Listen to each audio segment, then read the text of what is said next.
Mga anak ni Zainab, ama na ang turing kay Ray Parks. Talagang tinanggap na ng mga anak ni Zainab Haraki na sina Lucas at Pia ang kanyang kasalukuyang nobyo na si Ray Parks.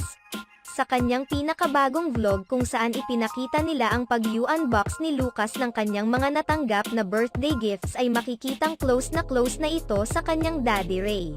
Habang nagbubukas, tinanong ni Zainab kung sino ang mas mahal ni Lucas, siya o si Yael. Ang partner ng social media influencer sa pag-aalaga kay Lucas, ang sagot ng bata ay si Mommy. Pero nang tanungin siya kung sino ang mas nagustuhan niya between his Uncle Sam and Daddy Ray, si Daddy Ray. Ang pinili niya at nang papiliin siya between Mommy or Daddy Ray, pareho ang pinili niya. Makikitang masaya sina Zainab at Ray sa sagot ni Lucas. Salamat sa inyong panonood sa aming video. Maaaring mag-subscribe sa aming channel o i-follow ang aming Facebook page para updated kayo sa mga latest news.